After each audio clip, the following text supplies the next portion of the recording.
Hello and welcome back to another video. Simon's Side of Football. Please hit that like button and subscribe to the channel. It will be much appreciated. So we've played Burnley over the weekend, beat them 3-0. I saw the highlights. I didn't see the actual game, but I did see the highlights.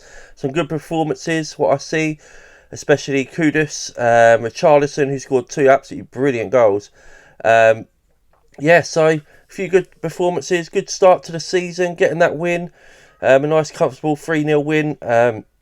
Richie's first goal was very good, and Kudus got down the byline, crossed it in, and it was sort of the ball was sort of at a sort of not the greatest height, and he controlled it well and sort of volleyed it in the far corner.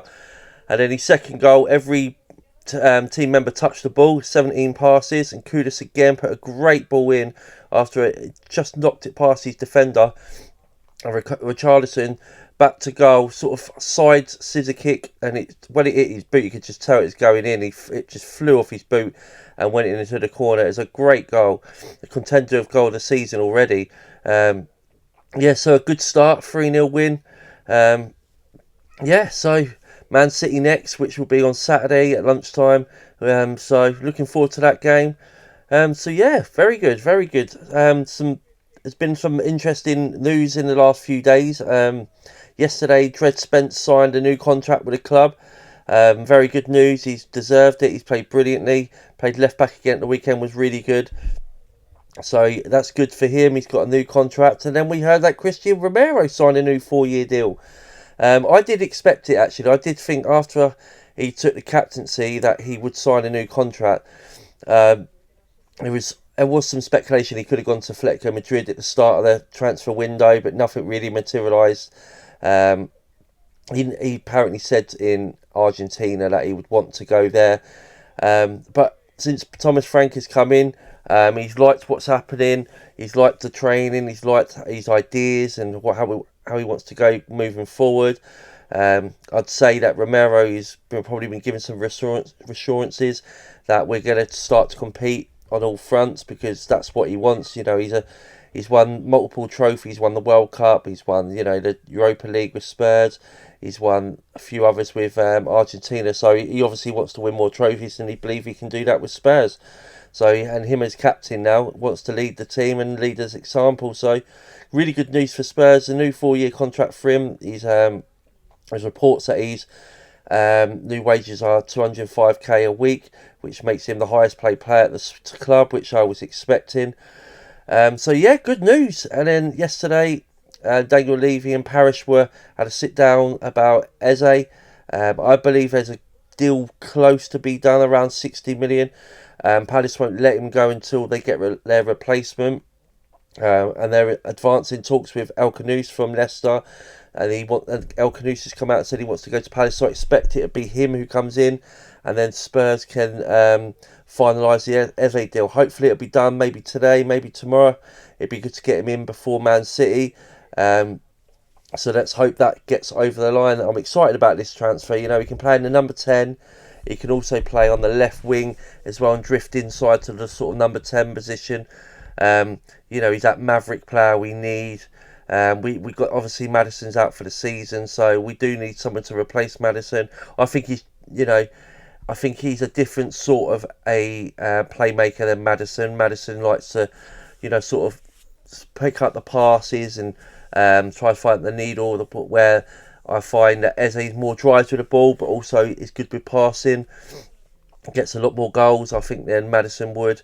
Maddison, he does get a fair few goals, but I think he gets more assists than goals, I'd say. But Eze's different profile than number 10, but also very good. In my opinion, probably slightly better than Maddison. I would say in form in the last couple of years. I would say that Eze is probably as in form but is a bit better than Maddison. But I think Maddison's he's pretty much just as good. But obviously he's out for the season. And then we'll have Kulu back in the next few months, who will probably be the backup to Eze. There's been reports yesterday as well that the Savinho deal looks like it could be off, from a report from in Spain. I don't know how reliable that is. I think they're more trying to just make it quite difficult. The player wants to go. So Guardiola has said that he wants to trim his his squad, and that players who doesn't want to be there can leave. And Savinho fits what he's been saying, but I think obviously Man City want to try and get the highest price possible, so I wouldn't read too much that it might be over. I just think it's a difficult deal, but I do think if Spurs not sure if they can get him, they may have to move on to other targets. Lookman's now not going to Inter Milan, so that's another option Spurs can go for. There's so many left wingers you can go and try and get to come and play for Spurs, but I do believe we need to get a left winger in. But also you can look at, if you can't really find one what's at the profile, Eze can play coming off the left, and we can go and get another number 10, sorry. But I think it would be better if we got a left winger like Savinho and Eze as the number 10. Spurs still want a centre back as well. They look at Handicap from Leverkusen, but I don't think they want to sell. He does have a buyout clause around 16 million. I just think the deal's going to be difficult to do. I think they'll probably look at other targets for the left centre back position, but they do want to improve that position as well. So I think it'll be exciting last couple of weeks in the transfer market for Spurs. Hopefully they can get some deals over the line. If they can get Eze and a good left winger, I think we're set up for a very good season, especially if it's a top left winger who will improve us, because at the moment we're playing either Johnson or Odegaard there. Johnson scored a good goal at the weekend, to be fair, but he didn't do much more else in the game, but he took his goal very well. He was put clean through. He sort of took the ball away from the defender and then flicked it with his outside of his right foot past the keeper into the corner. But he's a great player for a squad player to come on and get goals and play in and out of the team. Second fiddle to Kudus and obviously whoever's going to be on that left wing.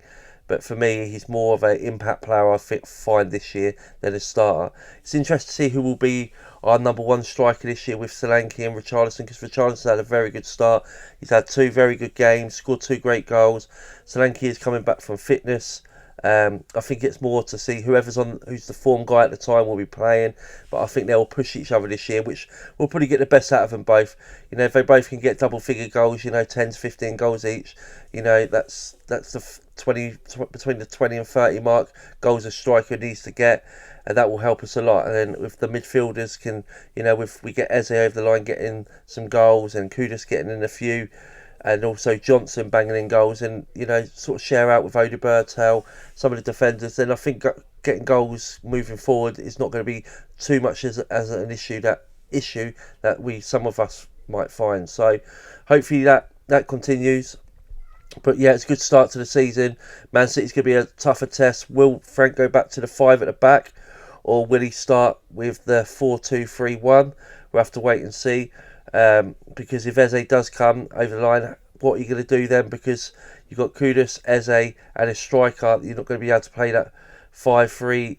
Well, the 5-3-2. Well, Eze can play as the advance in the third, I suppose, in the midfield. But we'll have to wait and see. We'll have to wait and see what happens. But yeah, I'm excited to see the future at the next few months with Spurs. We'll have to wait and see if we can get a win over Man City. Looking forward to the game. And I'll let you know if any more transfers or any more developments on Eze today come through. But I hope you all have a great day. And as always, come on you Spurs.